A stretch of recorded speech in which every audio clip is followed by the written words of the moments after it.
तीखा खाने वाली बहू का फीका खाने वाला ससुराल। टमाटर ले लो, टमाटर ताजे ताजे टमाटर हैं, टमाटर ले लो, लाल लाल टमाटर हैं। अरे ओ टमाटर वाली, इधर आना जरा, तेरे टमाटर बड़े ही लाल लाल और ताजे लग रहे हैं। अरे हाँ काकी, काफी ताजे हैं, खा के देखिए, बड़ा मजा आएगा। घर के ताजे हम ही उगाते हैं। ठीक है, मुझे टमाटर दे दे। ये लीजिए काकी, आपके टमाटर। रूपा एक टमाटर वाली घर में ताजे टमाटर उगाती थी। घर के बाहर काफी सारे टमाटर के पौधे लगाए थी और उसमें खूब सारे टमाटर उगते थे लाल लाल, और वही टमाटर गांव भर में बेचकर कुछ पैसे मिल जाते थे। इसी से इसका घर चलता था। अरे टमाटर वाली, जरा मुझे भी टमाटर दे दे, तेरे टमाटर बड़े ही अच्छे लग रहे हैं, ताजे ताजे। अरे हाँ काका, जरूर, ये लीजिए टमाटर। रूपा टमाटर देकर आगे बढ़ जाती है। ऐसे ही दिन बीतते हैं। रूपा हर सुबह घर के बाहर लगे हुए टमाटरों को तोड़ लेती है और बेचने के लिए निकल पड़ती है, और शाम होने से पहले ही रूपा के सारे टमाटर बिक जाते हैं। खाली टोकरी लेकर पहुंच जाती है। अरे आज तो काफी जल्दी टमाटर बिक गए। हाँ, माँ ने कोई सब्जी बनाई होगी। एक काम करती हूँ, ये लाल लाल मिर्ची तोड़ के लेके जाती हूँ। माँ को कहती हूँ थोड़ा तीखा करके सब्जी बनाए, मजा आ जाएगा खाने में। रूपा के घर के बाहर लाल लाल मिर्चियों के पेड़ भी थे। उस पौधे से वो काफी सारे मिर्चियाँ तोड़ लेती है और घर के अंदर चली जाती है। रूपा के घर रूपा की बूढ़ी माँ रेखा देवी और रूपा ही रहती थी। उसकी माँ खाना बना रही होती है, तभी रूपा मिर्ची लेकर पहुँचती है। अरे माँ, खाना बन गया क्या? अरे नहीं बेटी, सब्जियाँ काट रही हूँ, बस सब्जी बननी बाकी है। आज जल्दी आ गई तू? हाँ माँ, सारे टमाटर जल्दी बिक गए, इसलिए जल्दी आ गई। एक काम कर, ये ले, मिर्ची लेके आई हूँ। आज सब्जी थोड़ा तीखा तीखा बनाना, मजा आ जाएगा खाने में। अरे बेटी, तेरे लिए तो मजा, लेकिन मेरे लिए तो सजा हो जाएगी ना। इतने सारे मिर्चियाँ अगर सब्जी में डाली तो। अरे नहीं माँ, एक दिन खाने से कुछ नहीं होता है, तुम डालना थोड़ा ज्यादा करके, तीखा तीखा बनाना, चटपटा सा। ये कहते हुए रूपा मिर्ची देकर वहाँ से चली जाती है और उसकी माँ रेखा देवी, अरे इतनी सारे मिर्ची अगर सब्जी में डाल दी तो ये सब्जी नहीं, मिर्ची की सब्जी बन जाएगी। हाल क्या होगा मेरा। ये लड़की कितना मिर्ची खाती है, तीखी खाने वाली रे। ऐसे ही एक रोज ये है महेश बाबू शहर से आए थे अपने दोस्त सरपंच के पास। उसके साथ गांव के रास्ते धीरे धीरे जा रहे होते।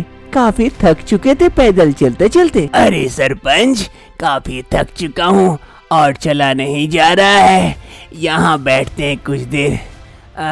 अरे प्यास भी लगी है, पानी का तो बंदोबस्त करो थोड़ा सा। अरे महेश, अभी मैं कहाँ से पानी का प्रबंध करूँ? घर चल पिलाता हूँ, यहाँ पानी चल के थोड़े न आएगा, थोड़ा सा आराम कर ले फिर चलते हैं। इधर रूपा टमाटर बेचने के लिए निकली हुई थी, लेकिन उसके टमाटर अभी तक नहीं बिके थे। वो काफी उदास थी, धीरे धीरे आगे बढ़ रही थी। अरे टमाटर ले लो, टमाटर ताजे ताजे टमाटर हैं, ले लो। रूपा धीरे धीरे आगे बढ़ते बढ़ते उसकी नजर पड़ती है महेश बाबू और सरपंच के ऊपर, जो काफी थके हुए नजर आ रहे थे। उन दोनों के पास पहुँचती है रूपा। अरे बाबू, आप लोगों को कोई दिक्कत है क्या?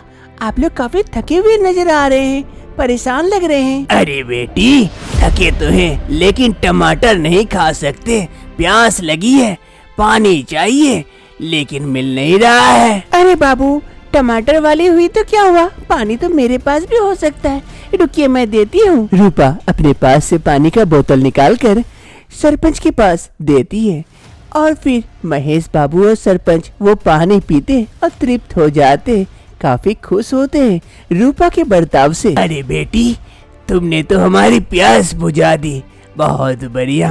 अगर मन से चाहे सरपंच तो कुछ भी हो सकता है। देख, सच में पानी चल के आया, धन्यवाद बेटी। फिर रूपा टमाटर बेचने के लिए आगे बढ़ जाती है। अरे सरपंच, ये लड़की कौन है? बड़ी ही सुशील प्यारी सी लड़की थी, मन बड़ा ही अच्छा था। अरे हाँ महेश, गरीबी के कारण इसकी ऐसी हालत हो गई है। घर में टमाटर उगाती है और गांव-गांव बेच के अपना घर चलाती है, और कोई नहीं है। एक बूढ़ी माँ है और ये है। अरे सरपंच, मैं अपने बेटे के लिए ऐसी ही लड़की ढूंढ रहा था। क्या अगर इस लड़की से मेरे बेटे की रिश्ते की बात किया जाए तो कैसा होगा? लड़की तो बहुत अच्छी है, लेकिन तेरा बेटा पसंद करेगा ऐसी गांव की लड़की? अरे हाँ, मुझे पता है। मेरा बेटा मेरी पसंद को ना नहीं कर सकता है, और मैं उसकी पसंद अच्छे से जानता हूँ। महेश बाबू और सरपंच जी रेखा देवी के घर आ पहुँचते हैं। अरे रेखा देवी जी, कहाँ हैं? बाहर आइए, आपके घर मेहमान आए हैं। रेखा देवी सरपंच की आवाज सुन जल्दी से घर से बाहर आती है। अरे सरपंच जी, आप अचानक से हमसे कोई खता हो गई क्या? अरे नहीं, आपसे कोई भूल नहीं हुई है। अब तो आपके किस्मत चमकने वाले हैं। आपकी बेटी रूपा का रिश्ता लेके आए हैं। महेश बाबू को खूब पसंद आया आपकी बेटी का स्वभाव, और इसीलिए वो अपने बेटे के साथ आपकी बेटी का ब्याह कराना चाहते हैं। अरे ये तो हमारे सौभाग्य की बात है। आइए घर के अंदर चलिए। अरे नहीं, यहीं बैठते हैं। बड़ा ही मनोरम दृश्य है, बड़ा अच्छा लग रहा है यहाँ पर। फिर महेश बाबू और सरपंच जी बाहर खटिया पर बैठते हैं। अरे बेटी रूपा, आ जरा मेहमानों के लिए चाय बना के तो लेते आ। कुछ ही समय में रूपा चाय बनाकर लेके आती है। ये लीजिए चाय, आप भी लीजिए। अरे बेटी, बस तेरी बातें मुझे इतनी पसंद आई कि मैं चाहता हूँ तू हमेशा ही मेरे आसपास रहे। इसीलिए तो तुझे बहू बनाकर मैं अपने घर लेके जाना चाहता हूँ। बनेगी मेरे घर की बहू? ये बात सुनते ही रूपा शर्मा कर वहाँ से चली जाती है। अरे बेटी शर्मा गई तो रेखा देवी जी क्या कहती हो? बेटी की शादी महेश बाबू के बेटे के साथ देनी है ना? अरे आप लोगों से भला और कौन जानता होगा। वैसे भी आप सरपंच हमारे गांव का ख्याल रखते हैं, तो मेरी बेटी आपकी बेटी जैसी है, तो आप अच्छे से इसका शादी जरूर दिलाएंगे। मुझे भरोसा है आप पर। तो ठीक है, रिश्ता तय समझते हैं। तो क्या कहता है महेश, जल्दी से पंडित जी से बातें करते हैं और देखते हैं कब तारीख निकलती है। ठीक है, तो हम उठते हैं, आगे आपसे फिर मुलाकात होगी। ये कहते हुए महेश बाबू और सरपंच जी वहाँ से चले जाते हैं, और इधर रेखा देवी काफी खुश होती है अपनी बेटी की शादी की बात सुन। कुछ समय के बाद एक अच्छा दिन देखकर गांव के ही मंदिर में रूपा और मनोज की शादी करा दी जाती है। इस शादी से रेखा देवी काफी खुश होती है। इसके साथ साथ मनोज के माँ बाबूजी भी काफी खुश होते हैं। मनोज को भी रूपा खूब पसंद आती है, साथ ही रूपा को भी मनोज। महेश बाबू और राधा जी दोनों अपने बेटे बहू को लेकर घर पहुंचते हैं। राधा जी अपनी बहू की आरती उतारती है। अरे बहू, बेटे आ जाओ, घर के अंदर आ जाओ। अब जा बेटा मनोज, बहू को लेकर घर के अंदर जा। मनोज रूपा को लेकर घर के अंदर की ओर चला जाता है, और इधर महेश बाबू और राधा देवी दोनों काफी खुश होते हैं इस शादी से। रूपा की आज पहली रसोई थी। वो रसोई में आकर कुछ खाना बना रही होती है, तभी उसकी सास राधा देवी किचन आ पहुंचती है। अरे बहू, रसोई में क्या बना रही है? काफी अच्छी सुगंध आ रही है। हाँ माँ जी, आइए, ये सब्जियां बना रही थी। अरे हाँ बहू, ऐसा बनाना सब्जी थोड़ा चटपटा सा, जो खा के स्वाद आ जाए मुंह में और मजा आ जाए, और याद रहे कि पहली रसोई में बहू ने बनाई थी। ठीक है ना? अरे हाँ माँ जी, चिंता क्यों करते, खूब अच्छा बनाऊंगी, चटपटा सा। ठीक है, तू बना, मैं उधर देखती हूँ। फिर सास राधा देवी वहाँ से चली जाती है, और इधर रूपा खाना बनाने लगती है। मजा नहीं आएगा इतने से में, लेकिन चटपटा सा सांस भी कर रही थी। क्या करूं? अरे हाँ, लाल मिर्च का पाउडर ये डालती हूँ, आज तो मजा ही आ जाएगा, तीखा तीखा खाना। रूपा और कुछ नहीं सोचती है, लाल मिर्च का पाउडर लेकर खूब सारा सब्जियों में डाल देती है। अब आएगा मजा।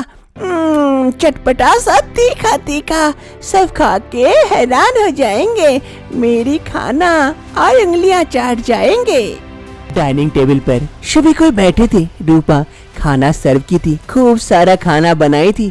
ये देखकर परिवार के सभी जन काफी खुश होते हैं। अरे वाह बहू, तेरा ये इतने सारे व्यंजन देखकर ही तो मुंह में पानी आ रहा है। आज तो मन तृप्त करके खाना खाऊंगा।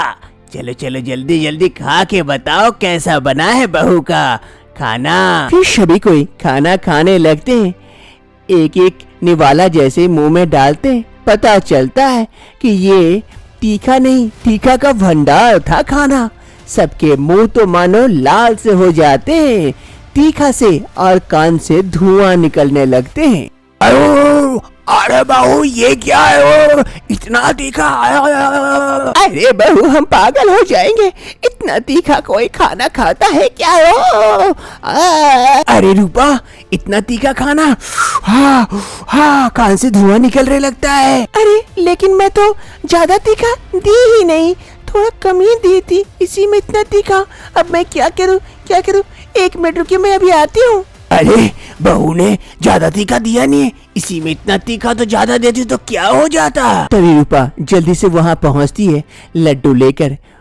ये लीजिए लड्डू खाइए, इससे तीखा मिट जाएगा। हाँ हाँ बहू जल्दी ला जल्दी ला। हाँ मुझे भी देख, मुझे भी देख। हाँ मुझे भी देख। फिर सभी कोई मीठा लड्डू खाते हैं जिससे तीखा कम हो जाता है। आप कीजिएगा बाबूजी।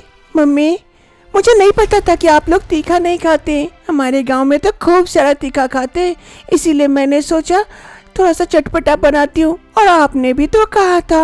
अरे बहू चटपटा मतलब इतना तीखा नहीं, हालत खराब हो गई है, बाकी तो कल पता चलेगा। अब से तू तीखा डालना ही मत, हमें चटपटा खाना ही नहीं है, सादा खाना बनाना बस। ठीक है माँ जी।